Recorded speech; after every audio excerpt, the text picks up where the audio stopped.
News. My name's Guy McLyons. Topping our news stories this week, CNN's Brian Stelter poured his little heart out in that weird little weekly newsletter of his. He said that he had hit a wall thinking of all the deaths, the inept government, political rhetoric, and some other shit he listed that really doesn't matter. I mean, it's fucking Brian Stelter. I have a feeling this guy cries over a shit ton of stuff. Out of Hot Pockets, cry me a river. Favorite fluffy robe has a snag. I can't stop the tears on my pillow. Orange Man wants people to go back to work, essentially ruining our lefty plan to sink the economy so we can point a finger at him and say, see, Orange Man, bad, bad Orange Man. Big girls don't cry.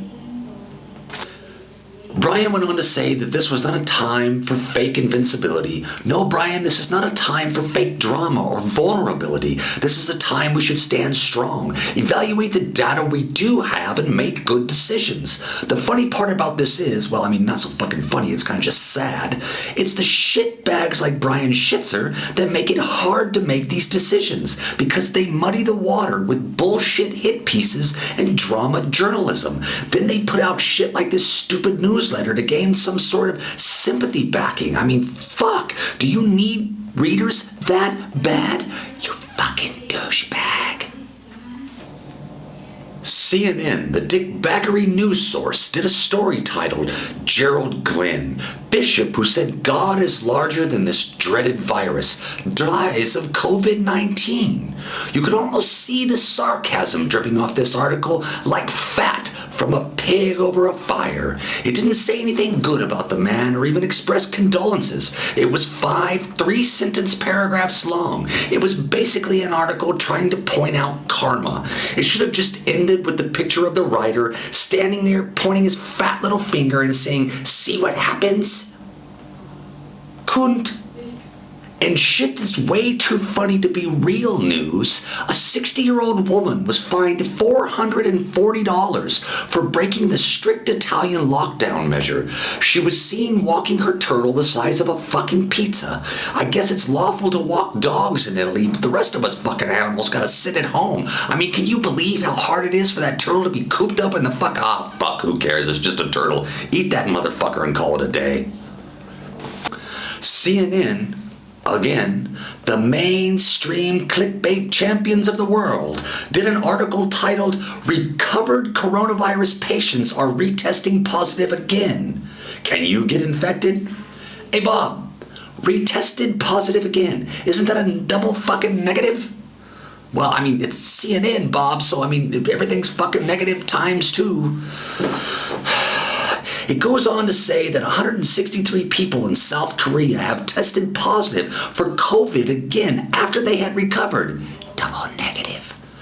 It blathers on about how the world's concerned about this discovery, but the experts are thinking that the reason for this positive retest are because the tests are so sensitive, that they're picking up remnants of the virus. There is no indication that these people are contagious. They just have mild symptoms.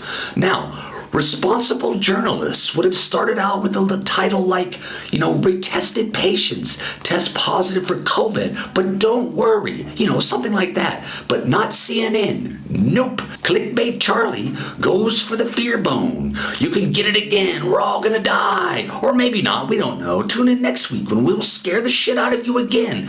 Just keep watching. CNN feeds on fear like a fucking vampire.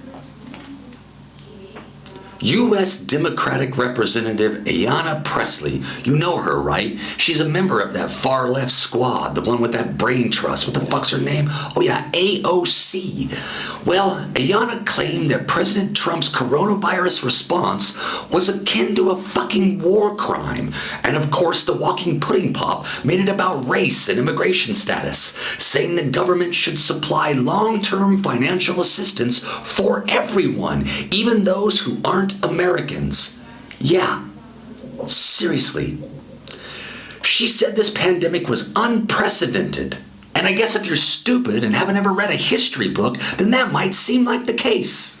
Now, most people would just attack her bald head thinking that would be a mic drop moment. But me, Oh no, that's just low-hanging fruit and I will not stoop to that level. But those fucking eyebrows, ha, that's fair game. Fair fucking game. She looks like an El Segundo Vata, trolling for a vato to be her new baby daddy. You'd think the squad would have access to better makeup people.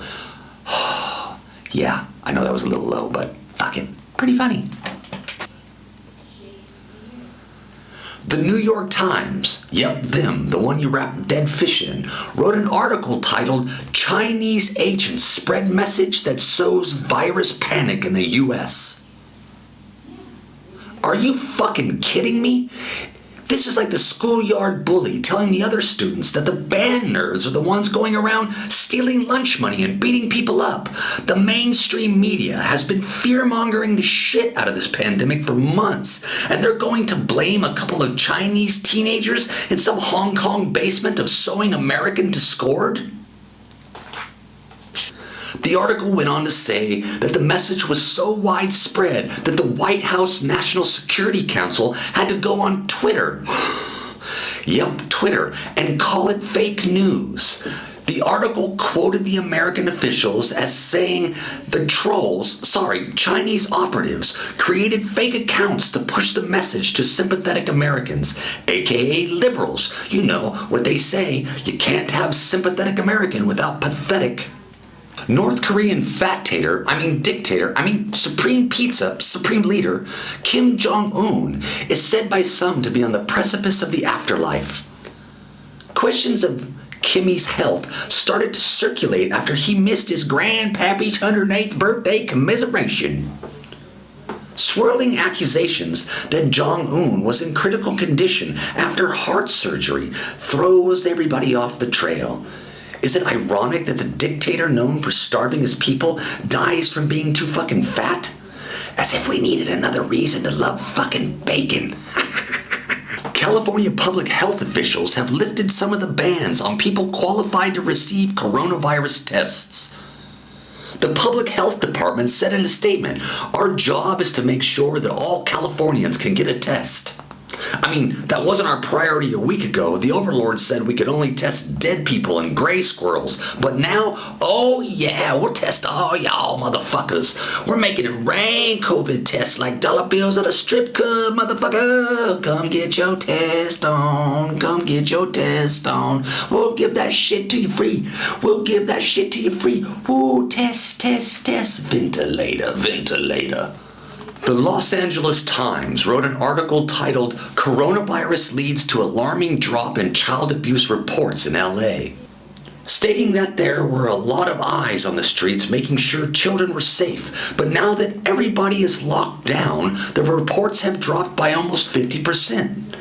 Professionals have said that the leading factor in this development is the fact that Hollywood is pretty much fucking closed. There's a lot of pedos in fucking Hollywood.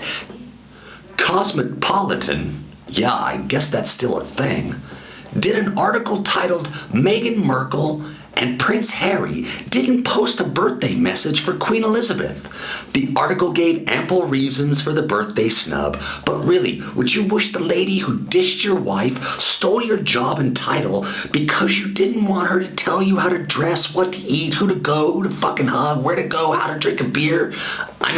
If it was me, I would have sent her a gag gift, like some sort of handcuffs and a whip. Cause see, she's like a slave driver. Kind of fucking shitty.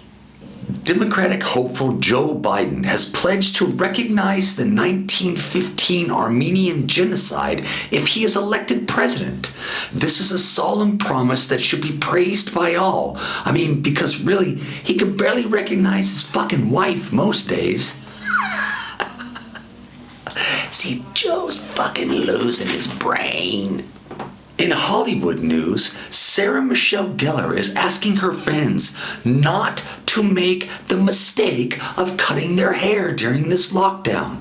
If all her fans take this advice, then when this nightmare is over, there will be 3 people out there with really nice hair. People did a creepy slideshow of a bunch of fucking douchey celebrities walking their fucking dog. Not turtles, dogs. And Casey Affleck leads the charge in a Hollywood COVID-19 PSA, making sure that sheeple believe the media and everything they fucking stand for. Well, that's all I have for you this week. Come back next week where I will be talking more shit about you hairless monkeys. Until then, hit that subscribe button, like this video, and hit the little belly thing. Oh boy, I can't stand the tears on my pillow. Yeah.